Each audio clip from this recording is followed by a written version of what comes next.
नमस्कार दोस्तों, सकट चौथ की आपको ढेर सारी शुभकामनाएं।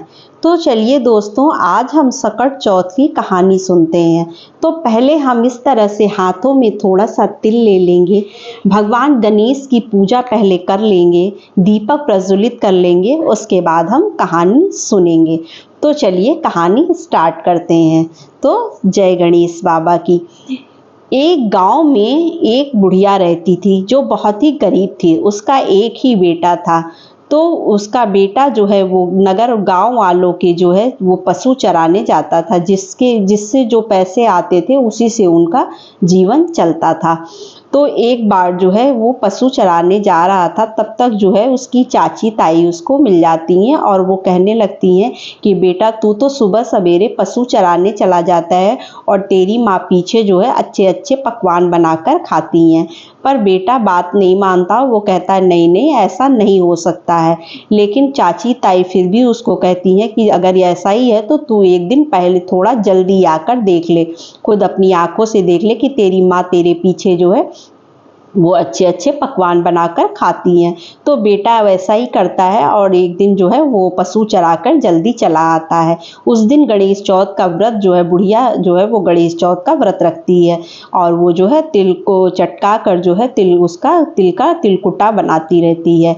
बेटे को लगता है कि ताई और चाची सही कह रही थी कि जो है माँ मेरे पीछे जो है वो अच्छे अच्छे पकवान बनाकर खाती है। और फिर जो है वो जाकर अपनी माँ से बोलता है कि माँ, जब मैं पशु चराने चला जाता हूँ तो तुम मेरे पीछे अच्छे अच्छे पकवान बनाकर खाती हो और मुझे बताती भी नहीं हो। तब जो है माँ जो है कहती है कि नहीं बेटा, ऐसा नहीं है। जो है आज गणेश चौथ का मैंने व्रत तेरे लिए रखा है, इसलिए जो है गणेश भगवान को जो है भोग लगाने के लिए ये तिलकुटा मैं बना रही हूँ। लेकिन बेटा कोई बात माँ की नहीं सुनता है, क्योंकि माँ समझ जाती है कि ये जो है किसी का सिखाया पढ़ाया हुआ है। तो जो है वो माँ जानती है कि आज ये बात तो मेरी सुनेगा नहीं, ना मेरी बात मानेगा। तब तक जो है बेटा तय कर लेता है कि मैं घर छोड़कर जाऊंगा और माँ से जिद करने लगता है कि अब तो मैं घर छोड़कर जाऊंगा। तो जो है माँ कहती है बेटा तू जा रहा है तो मैं तुझे नहीं रोकूंगी, लेकिन तू जाते हुए मेरे ये जो मैंने गणेश चौथ की पूजा की है, ये जो मैंने कथा सुना है, इसका तिल जो है तू लेता चला जा। जहाँ भी तुझे कहीं पर भी मुसीबत आए वहाँ पर ये तिल पूर कर बैठ जाना, मुसीबत चल जाएगी और तुझे पता भी चल जाएगा कि जो है मैंने ये तिलकुटा जो है मैंने गणेश चौथ का व्रत रखा था इसके लिए बनाया है, ना कि अपने खाने के लिए। तो जो है बेटा तिल जो माँ जो तिल देती है उसको जो है अपने उसमें बांध लेता है और बांध कर जो है गांव से काफी दूर जो है वो जंगल में पहुंच जाता है। चलते चलते रास्ते में उसको एक शेर मिल जाता है। शेर सामने खड़ा देख कर जो है बेटा डर जाता है और जो है अपनी माँ को याद करने लगता है, क्योंकि जब भी बच्चे डरते हैं तो वो अपनी माँ को पहले याद करते हैं। फिर उसे याद आता है कि मेरी माँ ने तो मुझे तिल दिया था।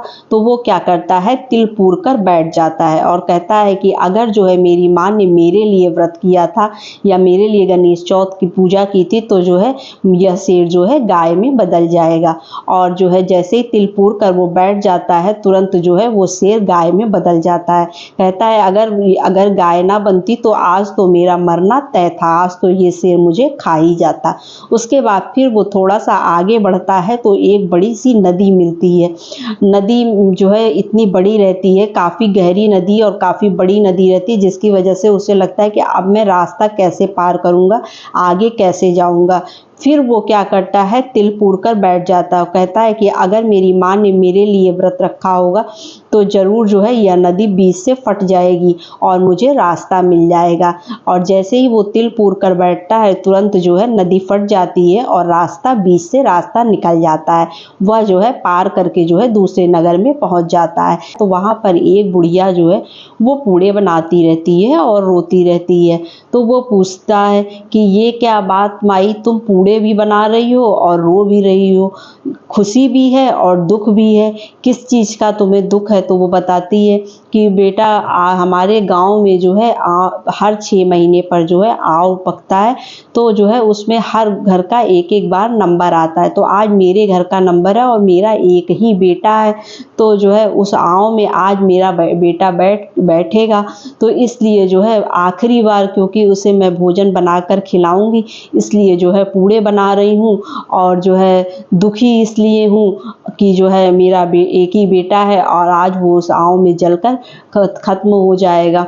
लड़का रहता है, वो कहता है कि माई ये पूड़ा तुम सारा मुझे खिला दो और तुम्हारे बेटे की जगह मैं बैठ जाऊंगा। तो माई कहती है बेटा मैं पूड़े तो तुझे सारे खिला दूंगी, लेकिन कोई ये कैसे हो कि किसी की आयु कोई और ले ले। तो जो है वो कहता है कि नहीं माई मैं बैठ जाऊंगा। तो जो है वो सारा पूड़ा उसको खिला देती है। उसके बाद रात होती है, वो लड़का सो जाता है। तो जो है वो बोलता है कि जो है मैं तो माई सोने जा रहा हूँ और जब सैनिक आए तो तुम मुझे जगा देना। तो माई बोलती है ठीक है। जो है उसके बाद जो है सैनिक आते हैं, दरवाज़ा खटखटाते हैं, बुढ़िया खटखटाती है, फिर वो उठता है, कहता है क्या हुआ सैनिक आ गए? तो बोले हाँ सैनिक आ गए लेने के लिए। उसके बाद जो है क्या होता कि जो है वो उसका बेटा जो है पीछे पीछे सैनिक, और जो अनजान लड़का जो रहता है वो जो है आगे आगे जो है जाकर उस आव के ऊपर बैठ जाता है। फिर उसे अपनी माँ की याद आती है और वो जो उसकी माँ ने जो उसे जो है तिल दिया होता है वो पूर कर फिर बैठ जाता है। उसके बाद जो है आव में आग लगती है तो उस लड़के को कुछ भी नहीं होता, वो बिल्कुल सही सलामत जो है, उसको आग की एक लपक भी नहीं छू पाती है, वो बिल्कुल सही हो जाता है। ऐसे ही फिर कुछ दिन बीत जाते हैं। उसके बाद जो है बच्चे खेलते रहते हैं। एक दिन जो है बॉल जाकर उस आव से टकरा जाती है और उसके बाद जो है सब पूरे गांव वाले इकट्ठा हो जाते हैं, सोचते हैं कि हमारे यहाँ साल में जो है 6 महीने पर आव पकती थी, इस बार 3 ही दिन में कैसे आव पक गया। जो है उसके बाद जो है वो राजा के जो सैनिक होते हैं वो सारे सैनिक आते हैं और जो है बड़े बड़े जो पतीले होते हैं वो उतारना शुरू करते हैं। उसमें से जो है आवाज़ आती है अभी रुको अभी रुको अभी रुको।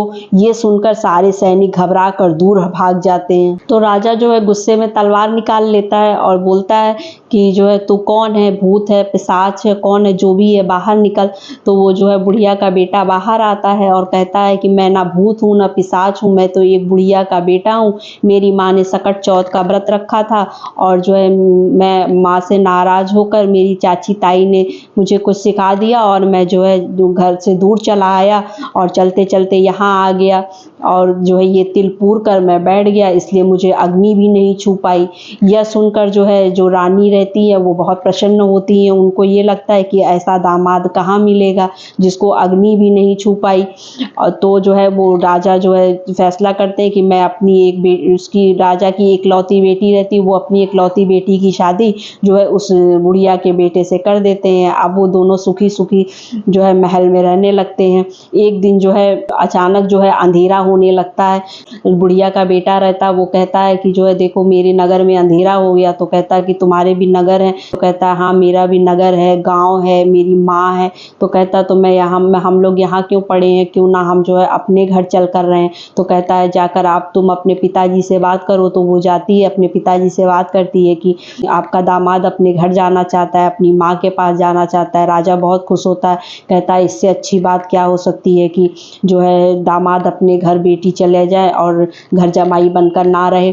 तो जो है राजा जो है खूब सारे धन दौलत देकर दामाद और बेटी को विदा कर देते हैं। उसके बाद चलते चलते तो जो है वो दोनों पहुंचते हैं अपने नगर के आसपास। तब तक उसका एक दूत जो है वो जाकर बुढ़िया से कहता है कि तुम्हारा बेटा आया है। तो जो है बुढ़िया जो है दुख में जो है अपने बेटे के जो है वो अंधी हो चुकी होती है। दूत रहता है, वो बोलता है कि नहीं माँ जी वो आप ही का बेटा है। तो कहता है मैं जो है मेरी देवरानी जेठानी तो डेली बोली टिटोली बोलती थी, अब तू भी बोलने लगा। कहे नहीं माँ जी तुम आप ही का बेटा है। तो जो है वो जो है झट से जो है उठती है और लोहे की आंगी पहन लेती है और कहती है कि जो है जो हमारा बेटा होगा तो जो है यह दूध की धार जो है उसके मुंह में गिरने लगेगी। और जैसे ही जो है वो आंगी पहनती है उसके मुंह में, बेटे के मुंह में जो है दूध की धार गिरने लगती। बेटा आवाज़ लगाता है, झट से बुढ़िया पहचान लेती और बुढ़िया की आँख की रोशनी भी लौट जाती है, उसको सब दिखाई देने लगता है और अपने बेटे बहू को गले लगा लेती है। माँ कहाँ अपने बेटे से इतना ज़्यादा नाराज़ रह पाती है। तो भगवान जैसा जो है उस बुढ़िया के साथ पहले हुआ वैसा किसी के साथ ना हो, और जैसा बाद में हुआ वैसा सबके साथ हो। तो जय गणेश बाबा की।